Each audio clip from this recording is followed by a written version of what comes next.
दिया होंगे।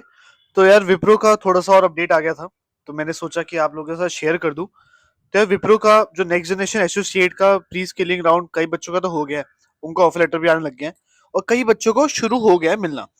तो उसमें बच्चों के बहुत डाउट्स आए थे, ट्रेनिंग कैसे होती है, कुछ गाइड बता दो भैया। तो मुझे एक डॉक्यूमेंट मिल गया, मतलब मुझे एक दोस्त मिला जिसने मुझे बताया कि क्या क्या होता है। जितने भी क्वेश्चंस थे मैंने सबका पीडीएफ बना दिया है और ये पीडीएफ आपको डिस्क्रिप्शन मिल जाएगा। थोड़ा बहुत आपको बता देता हूँ।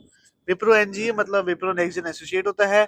और इसमें क्या होता है, इसमें आपको एडवांस मॉड्यूल्स देते हैं जिसमें आपको पढ़ाते हैं बहुत अच्छे लाइफ के असेसमेंट्स होते हैं, टाइप के असेसमेंट होते हैं जिसमें जो जो आप पढ़ रहे हो सही से होता है और प्रोजेक्ट्स बनाते हैं आपके साथ। और एक पर्सनलाइज मेंटरशिप मिलती है कि अगर आपको किसी फील्ड में भेज रहे हैं तो कैसे होगा आगे। तो ट्रेनिंग पार्टनर्स जो होते हैं वो RPS consulting, great learning, IIHT academy होता है। और ये पार्टनर्स है सिर्फ ट्रेनिंग के लिए होते हैं।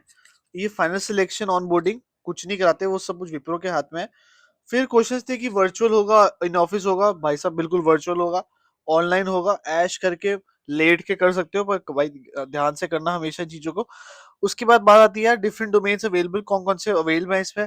तो Java, dot net, Python, A I M L, जितनी भी सैप वैप, डेटा सेंटर, क्लाउड, सेल्सफोर्स, सब कुछ है। ठीक है ना। वो देख लेते हैं कि आपको किस में कौन से में डालना है।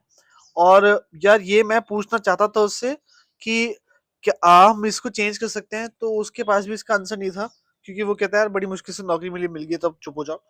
तो इसकी ट्रेनिंग ड्यूरेशन क्या होती है कि मिनिमम तो 8 वीक, पर कभी कभी किसी का 7 वीक में भी हो जाता है। और घंटे के 8 घंटे तो देने पड़ते हैं इसके लिए भी। ठीक है ना। तो उसके बाद ये हो गया। फिर प्री स्किलिंग में ट्रेनिंग आउट की, आपके पास एक वर्किंग लैपटॉप होना चाहिए, रिलायबल कंडीशन होनी चाहिए, इंटरनेट होना चाहिए। ट्रेनिंग फुल टाइम की है, 8 आवर्स, 1 घंटे के। 90% अटेंडेंस, 75 कॉलेज में थे, अब यहाँ पर 90% हो गया है। और अगर 2 दिन से ज्यादा विदाउट परफॉर्मिंग आपने कर दिया तो डिस्कालिफिकेशन भी हो सकता है।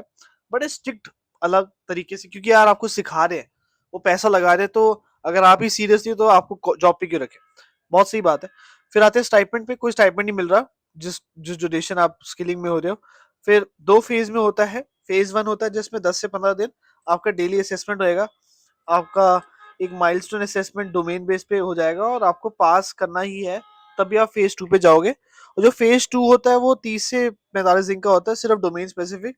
हर रोज टेस्ट होना, और एक माइलस्टोन टेस्ट होना, और एक कैप्स्टोन प्रोजेक्ट। कैप्स्टोन प्रोजेक्ट मतलब कि एक जो वर्किंग प्रोजेक्ट बनाना आपके लिए। और वो कहता है रिजेक्शन उसने ज्यादा देखी नहीं है, बहुत रेयर है।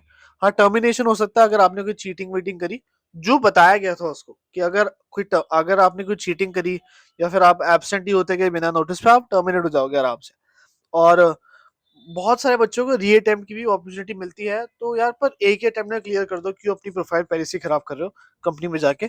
और ऑन बोर्डिंग प्रोसेस, जैसे कि मैंने देखा कि जनवरी 2025 वाले बच्चों को अप्रैल 2025 में ऑन बोर्डिंग का आया, टिपिकली 1-2 हफ्ते की ट्रेनिंग के बाद। तो आपका भी यही होता है। और डिले बहुत ही मुश्किल होता है इसमें, पर इंटरनल शेड्यूल्स का कुछ पता नहीं होता। तो यार ये this was the end of the video. तो अगर आपको ये पीडीएफ चाहिए तो आप नीचे से ले भी सकते हो, मैं इस पीडीएफ को नीचे डाल रहा हूँ। कीप लाइक, और बस that's it. Thank you so much, bye bye.